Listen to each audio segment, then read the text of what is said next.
Boy, I'm really glad that we're not doing a season recap, that we're talking about the upcoming weekend. Obviously, one thing I said in one of my post games in Hoover was the biggest reason that I wanted to get into a regional is that I love these kids. This has been as enjoyable of a season as I've ever had, and that includes being a part of the 2006 SEC championship team in Kentucky. We just had the best kids in the world from great families, and they love each other. They love to play. They practice hard, and I just wasn't ready for it to end. I just, fortunately, I get to do this for 20 more years, and for some of these guys, the last time they'll ever put on a Alabama uniform, and I just wanted the season to keep going, just so I could spend more time with this group. So, selfishly, that's one of many reasons why I'm excited that we got some good news today, and just so happy for our players and our fans. It's been a rough few years, for Alabama baseball, and we took over a team that went 5-24 in league play in 2017, the year before we got here, and it's been a real challenge to rebuild the program in the Southeastern Conference and in the SEC West. And, some of our older players, Sam Prater and Brock Guffey, and, some of those guys that have been here from day one have been through some rough patches. And for them to get to cap their careers playing in the NCAA tournament is just really exciting, and just really happy for them. And we've had some really loyal fans, and I've said multiple times, I just really appreciate our fans that have been unbelievably patient and supportive and positive. And the whole time I've been here, that I think they deserve this, and really excited for the weekend. Obviously I hadn't had a bunch of time to look at it, but I know Lane Burroughs at Louisiana Tech very well, and Mitch Gaspard Wells, great people, great coaches. I know that their team will be well coached. There's no doubt in my mind about that. And obviously they have a good team, and that they wouldn't even be hosting. And haven't looked at NC State yet, but, I know that they'll have a great team. Anybody that's playing this year is really good, and we'll have to play our best baseball to stick around for a while. But, again, just very, very pleased, very excited for everybody involved, and can't wait to get to Ruston this weekend.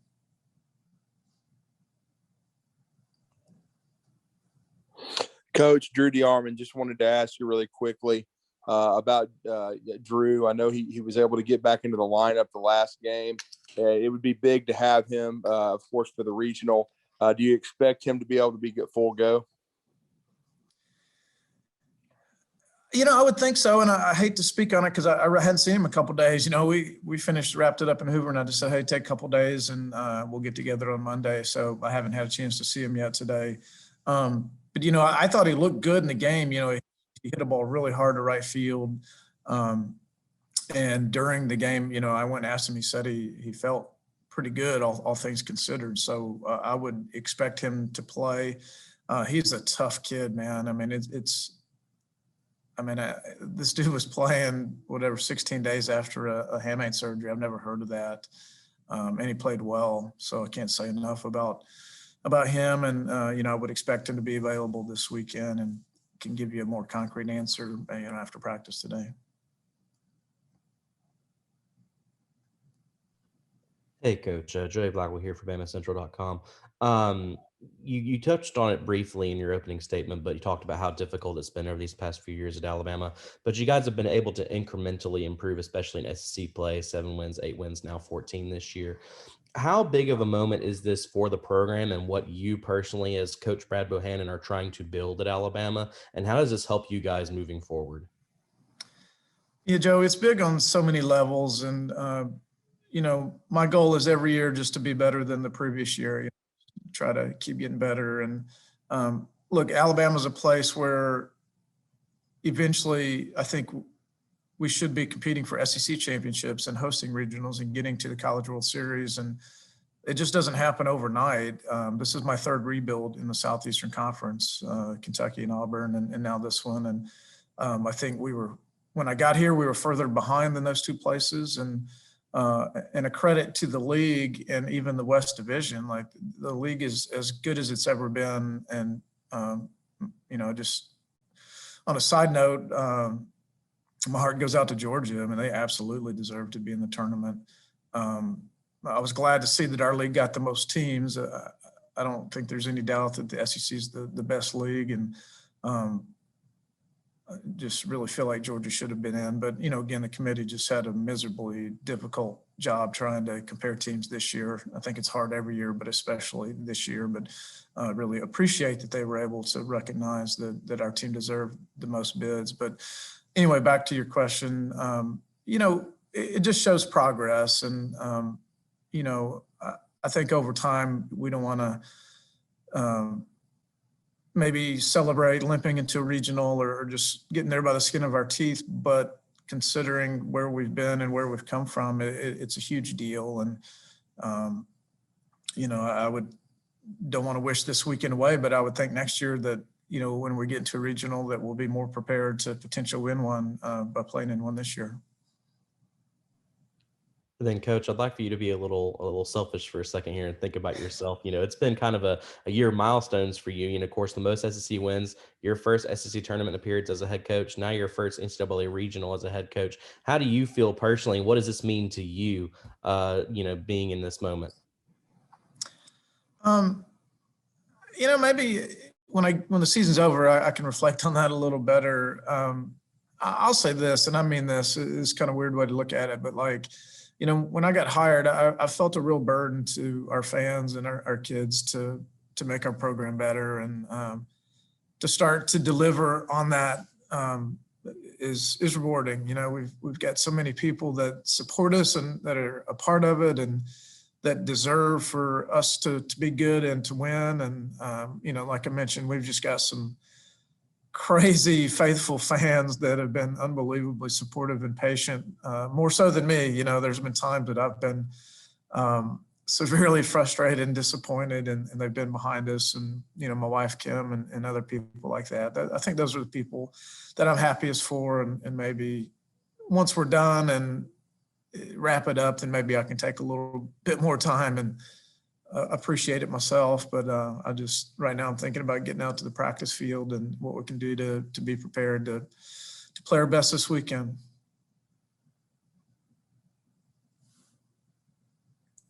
Hey, Brad, can you hear me? Yes. Can you share what the reaction was with the team when they saw their name come up on the board? That's such a magical moment. And for those people who are,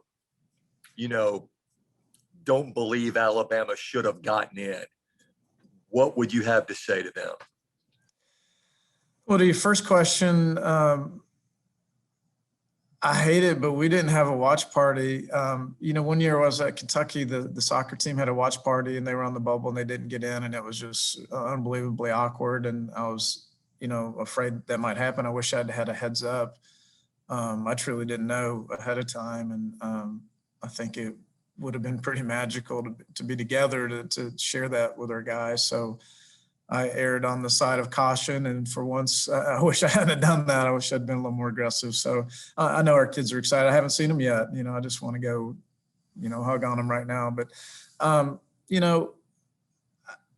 as far as, every year, any of these tournaments, baseball, basketball, whatever, there's teams that are very similar that haven't played, and you can make a strong case for a handful that got in that shouldn't have, or a handful that didn't get in that shouldn't have. And I said this before, the committee had an incredibly difficult job this year, even harder than ever, of comparing teams that haven't played. And, the one constant is our league. The SEC is the best baseball league in any way that you can measure it. Okay, we had the most national seeds you watch. We'll have the most teams in super regionals, and most teams in Omaha. We'll have the most players drafted. In anything that you can measure, our league is the best. So we should have the most teams. And, every resume has its strengths and weaknesses. And we had some very strong metrics. We had the second toughest schedule in all of college baseball. And I appreciate that the committee recognized that. We had some great wins over some great teams. And, I'm not going to apologize for our conference record. You put Arkansas and Mississippi State and Florida and Vanderbilt and Tennessee in the ACC or whatever leagues, like those other bubble teams, their conference records are going to look entirely different. So, you know, for the bubble teams that played in leagues that didn't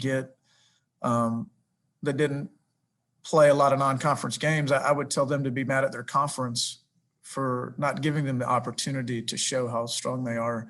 I'm very thankful that the Southeastern Conference allowed us to play a full schedule and allowed us to play some non-conference games to show how good that we are. You know, we swept 3 games from a really good Wright State team, you know, and Tennessee, we'll see, like that is a really strong 3 seed.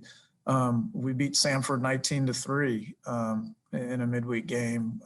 We swept McNeese State, who won their conference. You know, so besides the good wins that we had in league play, we had some really good wins outside of league play that I think helped to strengthen our resume. And just would like to give some credit to Greg Sankey and everyone in the SEC office for allowing us to play a full schedule, because I think looking back, that it really helped our case.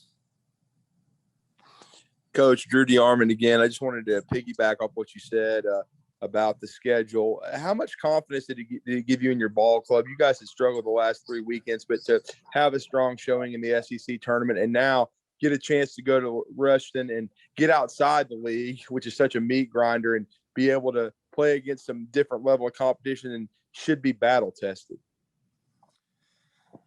Yeah, I'm really glad we're not playing Mississippi State or Tennessee or Florida. And, you know, these teams are going to be really good.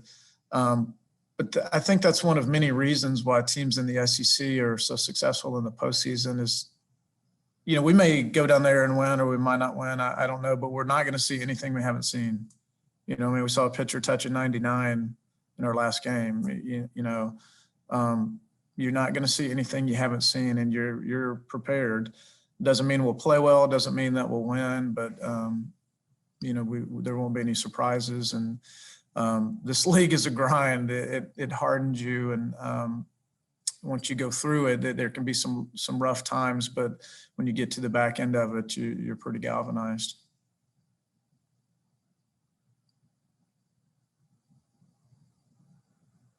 Anything else?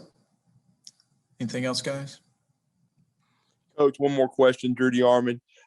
Just wanted to ask you if you, I know you haven't had a chance to study the field itself, but with your ball club, do you think you'll go with the same pitching rotation, or is that something you're going to think about during the week?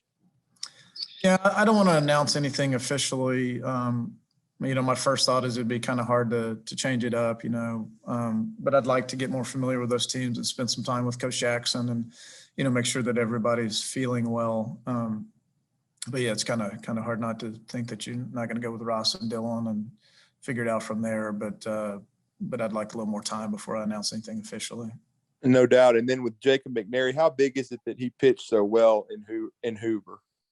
Oh, it's huge. I mean, that win over Tennessee is, I would imagine, what got us over the hump, and he was just outstanding. And, you know, we had kind of had a revolving door on the Sunday starting deal, and it's just crazy. That's twice. You know, he started against Mississippi State and then against Tennessee, and just looked like a completely different pitcher. And that's the stuff you just don't know with kids. I mean, some kids are just more comfortable pitching on the front end of the game. Some kids are better pitching in relief, and was just really, really pleased with what I saw from Jacob in those 2 outings. And, you know, would imagine that if we're fortunate enough to play, you know, more than 2 games down there, that he would get the ball in one of them.